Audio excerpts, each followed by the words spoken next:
we could have your attention, we'll get going.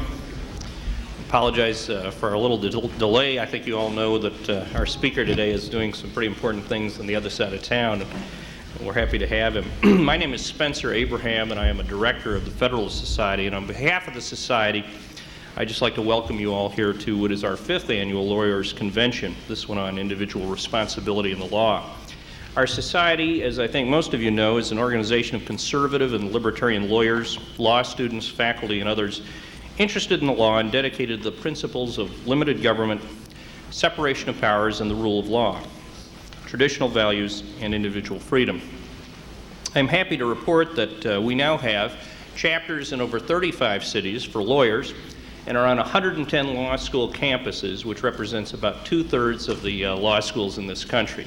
And for the many of you who've been involved with the organization since its inception, I think you're as proud as all of us at the great growth and expansion that we have enjoyed.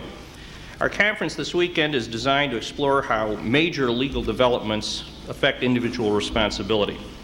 And over the next 2 days, 6 panels of distinguished speakers will focus on this question in the context of torts and contracts, bankruptcy, criminal law, entitlements, family law, and mandatory pro bono.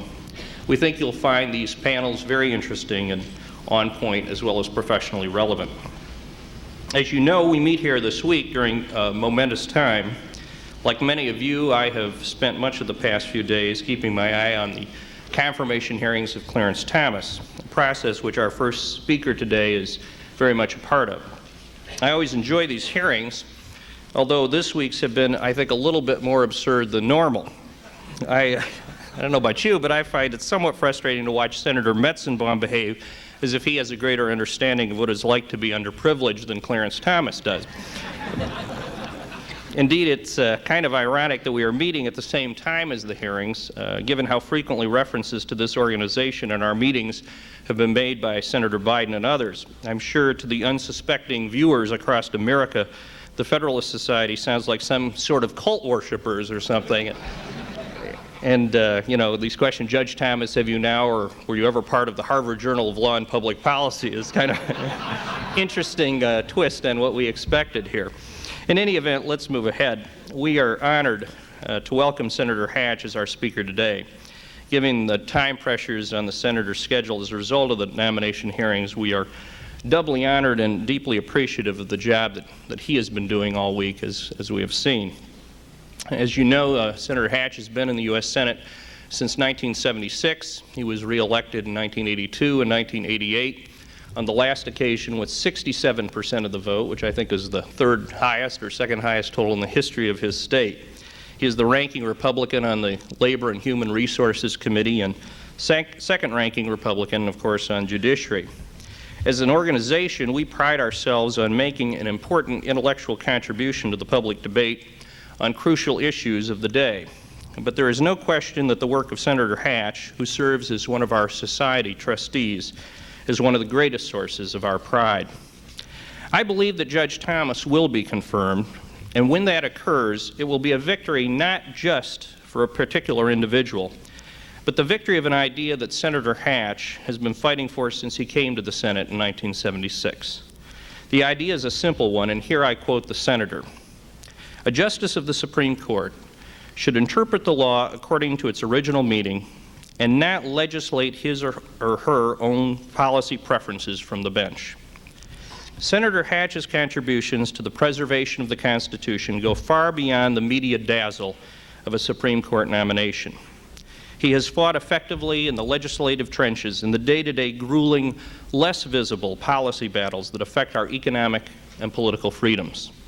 He's been in the middle of every major battle of the last decade, whether it's protecting our right to worship, redressing the wrongs of a criminal code that too often gave more rights to criminals than victims. Senator Hatch has, since the inception of the Federalist Society, been one of our strongest allies. He has been a frequent attendee of our meetings, a constant source of counsel and guidance to our board of directors, and a member of our very important board of trustees. At a time when our elected officials all too often evaluate their commitments to causes and organizations by asking the question, what's in it for me? Orrin Hatch has supported this organization, the principles for which it exists, unselfishly and inexhaustibly. Although Senator Hatch has been praised by many throughout his career, I could not help but note a recent statement made about him that serves as a very fitting commentary. Earlier this week, in his questioning of Judge Thomas, Senator Biden acknowledged that Judge Thomas was an honest, fair, and decent human being. He also noted that Senator Metzenbaum was an honest, decent, and fair human being, and then went on to say that Senator Hatch was an honest, decent, fair human being. Mr. Biden then said that although both Senator Hatch and Senator Metzenbaum were fair and decent people, there was no question which one he would want to see on the Supreme Court. Well, Senator Biden can have Howard Metzenbaum on the Supreme Court, but I have no doubt that we would all like to see Senator Hatch there. Ladies and gentlemen, please join me in greeting our speaker.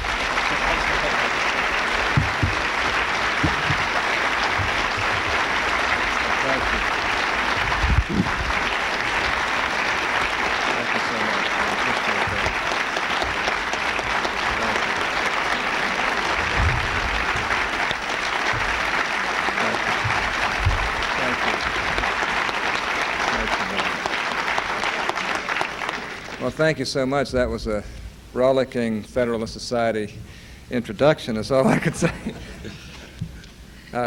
I'd just like to say at the outset how much you people mean to me. I don't know of any legal organization that has had such a dramatic impact across this country as you have had, and you're just beginning. And I don't know of anything that has given us more heart or more courage or more enthusiastic feelings than the Federalist Society. The brightest of the bright, people who are willing to get in there and understand the most difficult of all of societal concepts, and who are willing to get out there and fight for them and write for them and work for them and to be part of the government if necessary. Something conservatives would never have thought about a long time ago. But before I begin my prepared remarks, I'd like to just share with you a few random thoughts on the proceedings, if we can call them that, in the Judiciary Committee that have been going across town this week. As of early yesterday afternoon, when I questioned Judge Thomas, he had been asked his views on abortion at least 70 times. By the end of the day yesterday, the tally was up to 90 questions on abortion, and by now, I suspect that the count may well be over 100. Now, I remind you, as I reminded the committee yesterday, that 1 year ago, almost at the same time, this very same committee asked Judge Souter a total of 36 questions on abortion. Now, the liberals like to talk about disparate impact and imbalances as constituting discrimination. I asked yesterday, and I ask again today, why is Judge Thomas being singled out and badgered about abortion far more than Judge Souter, or now Justice Souter? I think this is a very disturbing development. The fact of the matter is that he's been asked 3 times the questions, and that's after saying, look, this is one of the most controversial of all issues, and I really don't want to prejudice my rights to sit on this case in the future, or on the cases in the future, because they will come up before the court, and I think it would be improper for me to comment about what I personally feel about these matters. Then he went further, and he said, look, I really am undecided on this issue. I don't know where I'm going to be, and I have no agenda. But I'll promise you one thing. I'll listen carefully, and I will try to decide these cases in the most fair and honest manner I can. Now, to me, that's the answer. But no, they wanted to press and say, well, don't you agree that the woman's right to choose is a fundamental right under the Constitution? Well, I imagine if he said yes, you could imagine the headlines all across the country. Clarence Thomas has ruled on abortion. And then they would say anybody that would rule in advance on abortion shouldn't be on the Supreme Court anyway. But I personally think this is a very disturbing development, and one which the American people are not pleased with. If the radio talk shows are any reflection of public opinion, I think they're starting to catch on that there's something wrong with the confirmation process with regard to Supreme Court nominees, at least lately over the last 10 or 12 years. And I think it's obvious to all now that despite their efforts to do so, some of the Democrats have not been able to score any hits on Judge Thomas. The American people know this, and they feel this, and the Democrats know this.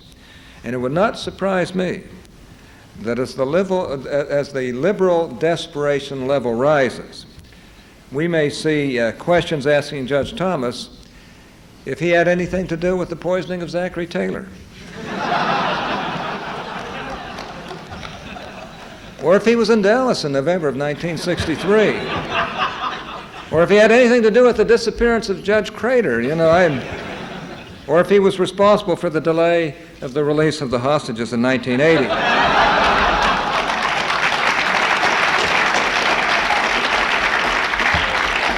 I should also like to remind, the audience that Judge Thomas has been criticized for speaking to this society, which those who hate it have characterized as far right and extremist. Well, having said that, let me tell you how happy I am to be here with you today to speak to this assembly of individuals who, by their presence here, have been jeopardizing their chances for future confirmations if this liberal McCarthyism continues. Now, let me get into some of the remarks I'd like to make. Frankly, the society has chosen a propitious moment to explore the link between individual responsibility and the law. In the last month, we've all witnessed earth-shaking historic events in what we can thankfully say used to be known as the Soviet Union.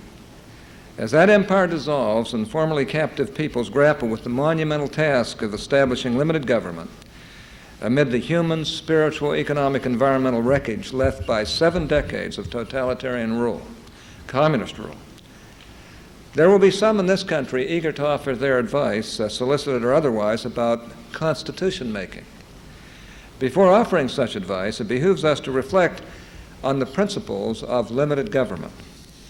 Individual responsibility, it seems to me, is not only a first principle of limited government. In my judgment, individual responsibility is the first principle of limited government.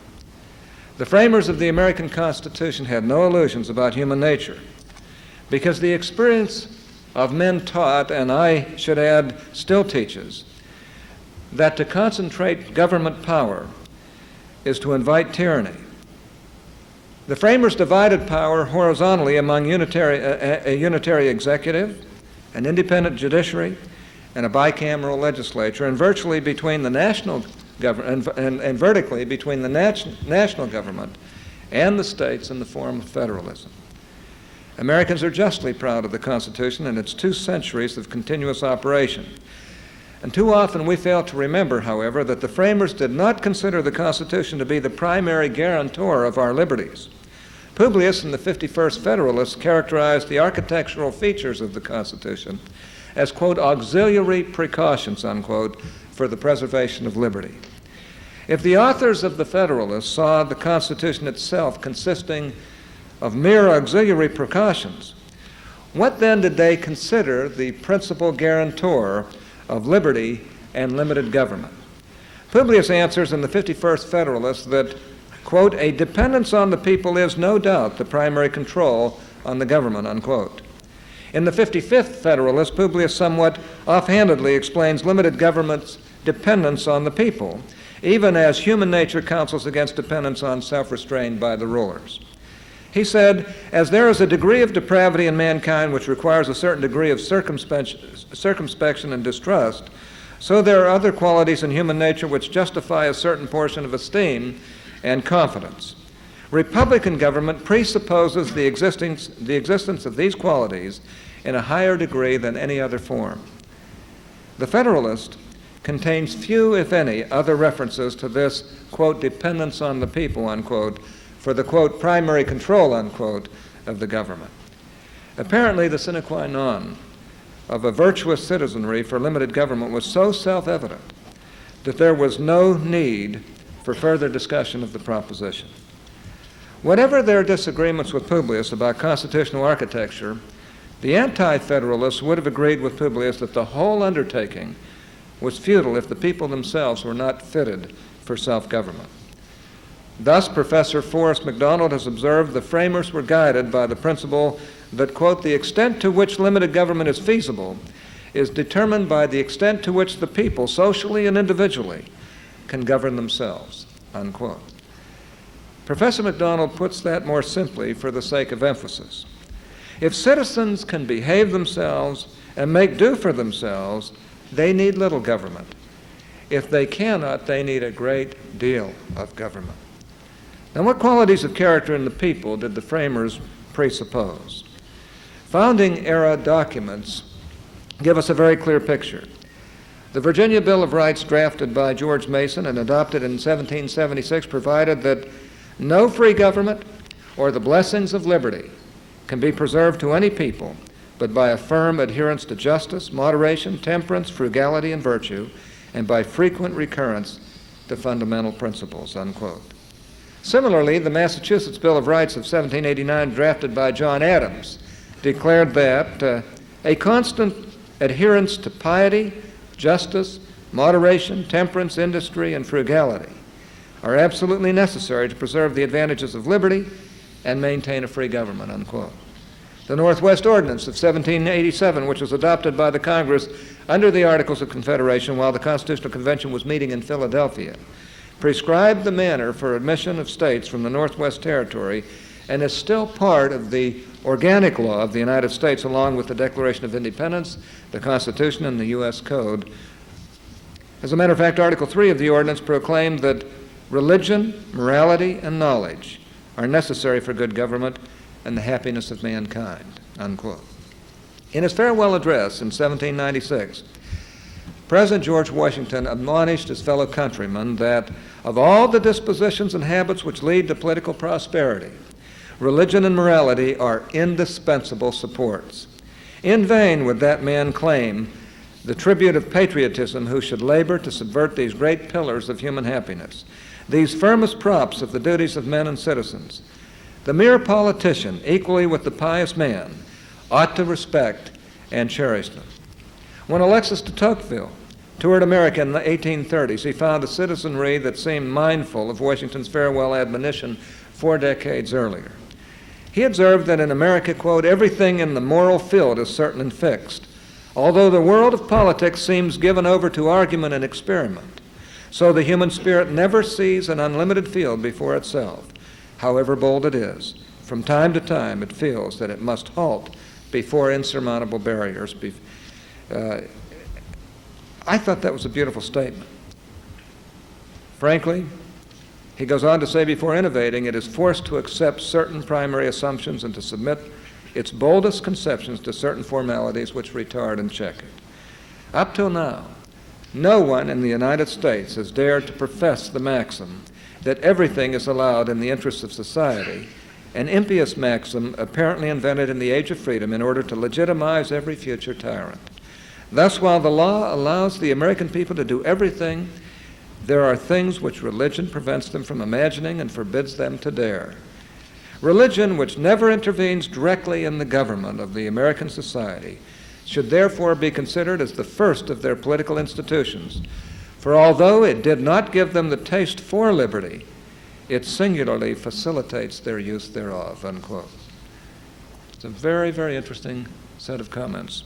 After touring America and observing its citizens and institutions, Tocqueville concluded that what made America a singularly stable and prosperous country was not its geographical advantages, nor the particular structures of its government and laws, but rather the character of its people, which he attributed to their mores. He said, I am convinced that the luckiest of geographical circumstances and the best of laws cannot maintain a constitution in despite of mores, whereas the latter can turn even the most unfavorable circumstances and the worst laws to advantage. The importance of mores is a universal truth to which study and experience continually bring us back.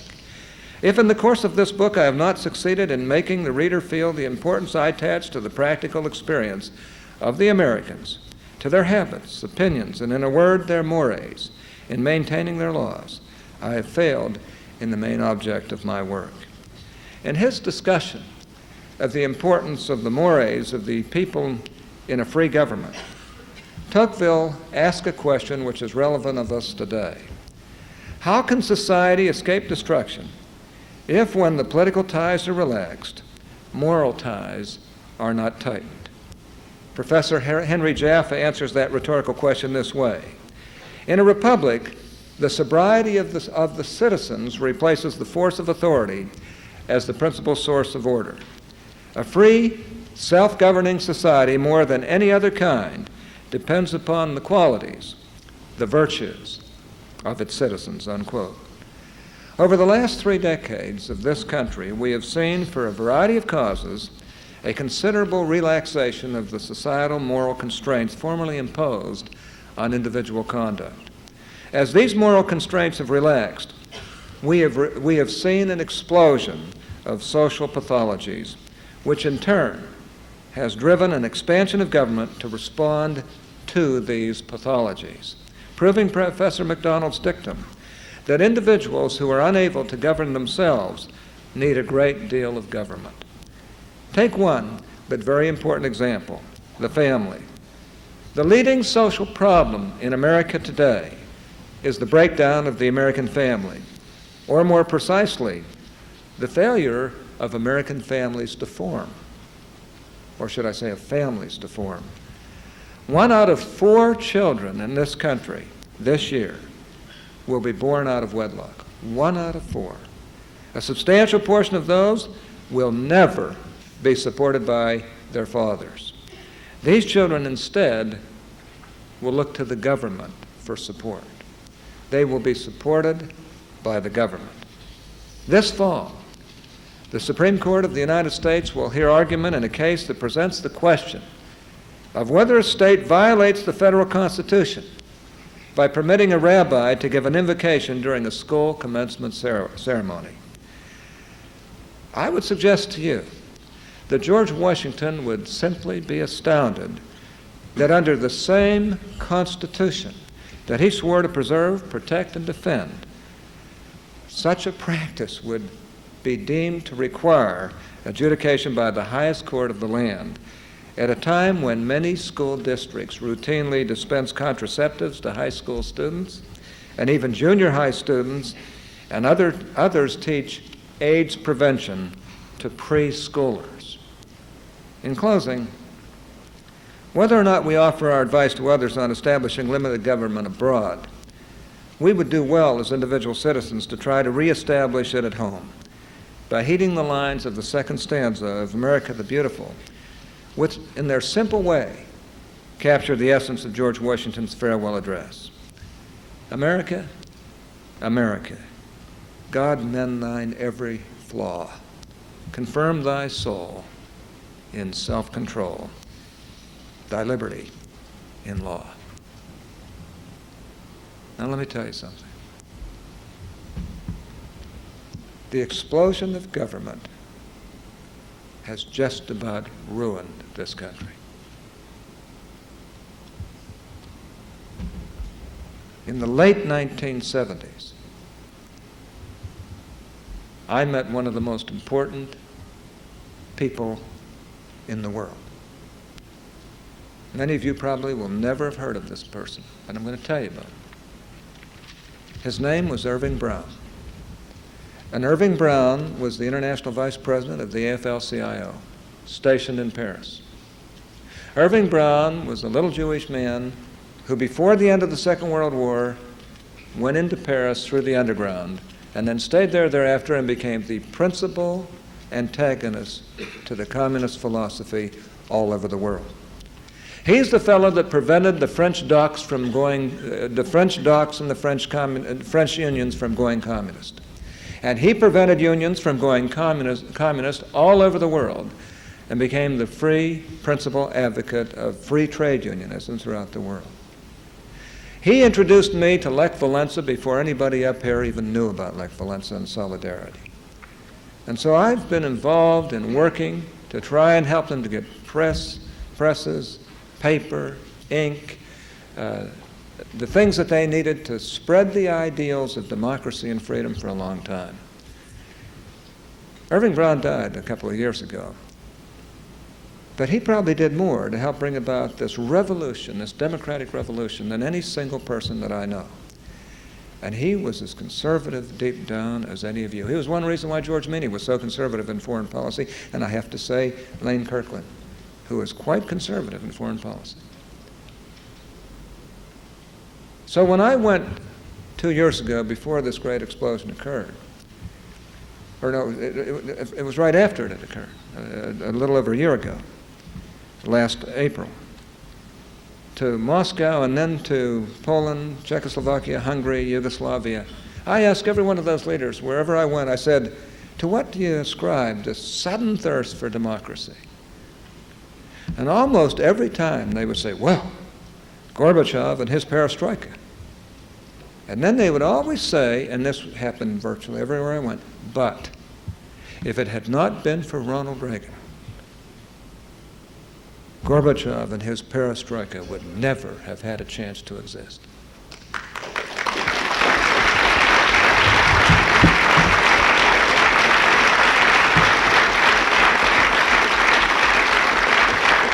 And then they would say this, and this is just interesting. For those of you who may not like Ronald Reagan, I'm going to give you the rest of it. Then they would say this. They would say, we want democracy. We want to privatize. We want a stock exchange. We want free market economics. And then they'd catch themselves, and I tell you this happened almost everywhere I went, among these leaders. They'd say, however, we note a strange anomaly. You people in your American Congress, you seem to be enacting the very same things into law that we're trying to throw off so we can be free. And I have to tell you, that couldn't be more true. Now remember when the Civil Rights Act of 1990 came up, and we said it was a quota bill, and we said it took away people's rights to a day in court, and so forth, and we made out a terrific case against it. They said it is not a quota bill, it does not do this, it does not that. Now we're in the third change. And Danforth would like to have a fourth change. And it's still a quota bill. And it's still a bill that's going to cause problems. It's still a bill that it's going to make it very difficult for employees in this country to choose the best qualified person for the job without discrimination. And I have to tell you, mandated benefits coming out of the Congress like they're the newest ideas in the world. They're ideas they're trying to get rid of. They're trying to throw off the shackles off their small business people so they can allow them to grow. Now, the only reason I've gone into all this is because you people are critical, it seems to me, to America. You're the brightest of the bright. You throw the best conferences of any legal group in America today. That may not be saying much, however.